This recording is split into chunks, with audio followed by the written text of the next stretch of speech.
आखिर वियतनाम काजू की खेती करके कैसे कमा रहा है करोड़ों रुपए। आज हम वियतनाम के एक ऐसे फार्म के बारे में बात करने वाले हैं जहां पर काजू की बड़े पैमाने पर फार्मिंग की जाती है। तो चलिए जानते हैं काजू बनने के पूरे प्रोसेस के बारे में। सबसे पहले आपको बता दें कि काजू को इंग्लिश में कैश्यू कहा जाता है और सबसे ज्यादा काजू का उत्पादन वियतनाम और भारत में किया जाता है और वियतनाम काजू के उत्पादन के मामले में पहले नंबर पर आता है। दोस्तों, काजू उगाने के लिए सबसे पहला स्टेज फार्मिंग का होता है। बता दें कि इसके फलों को कैश्यू एप्पल कहा जाता है। इस फल के निचले हिस्से में एक नट मौजूद होती है और इसी नट को नर्सरी बैग में मिट्टी के साथ रख दिया जाता है और इसके बाद इसके ऊपर मिट्टी डाल दी जाती है और ऐसे एक नहीं बल्कि बहुत सारे नर्सरी बैग तैयार किए जाते हैं और इसको समय समय पर पानी भी देना होता है और 15 से 20 दिनों के बाद काजू के पौधे अंकुरित हो जाते हैं और 1 महीने के बाद ये काजू के पौधे पूरी तरह से तैयार हो जाते हैं। इसके बाद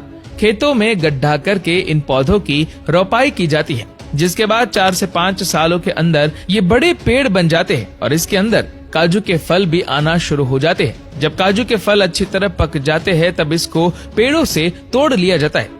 पेड़ों से फल तोड़ लेने के बाद काजू के नीचे लगे नट को तोड़कर अलग कर दिया जाता है और जो जहरीला फल होता है उससे मदिरा तैयार किया जाता है। अब काजू में मौजूद नमी को निकालने के लिए इन्हें 3 दिनों तक धूप में अच्छी तरह से सुखाया जाता है और इन्हें समय समय पर पलटा भी जाता है ताकि ये अच्छे तरीके से सूख सके। पूरी तरह से सूख जाने के बाद इस कैश्यू नट को बोरियों में भर लिया जाता है, जिसके बाद इन बोरियों को फैक्ट्री में लाया जाता है, जिसके बाद इस कैश्यू नट से भरी बोरियों को खाली किया जाता है और इसके बाद सारे कैश्यू नट को पानी में डालकर क्लीन किया जाता है,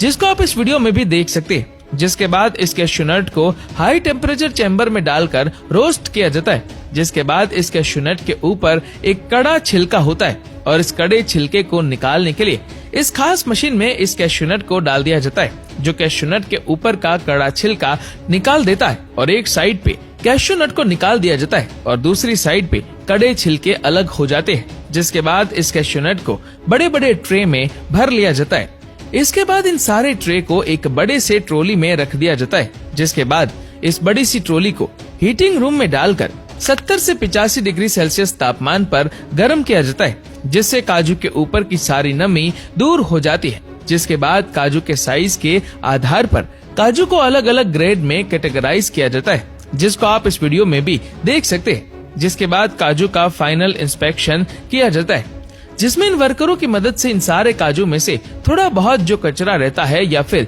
जो खराब काजू रहते हैं उसे साइड में निकाल दिया जाता है। जैसा कि आप इस वीडियो में भी देख सकते हैं, सारे काजू क्लीन हो जाने के बाद इसकी पॉलीथीन में पैकिंग की जाती है। पॉलीथीन में पैक करने के बाद इनको बॉक्स में डाल दिया जाता है, जिसके बाद इनको मार्केट में बेचने के लिए भेज दिया जाता है। जानकारी के लिए बता दें कि हर साल वियतनाम काजू का एक्सपोर्ट करके $3 बिलियन की कमाई करता है।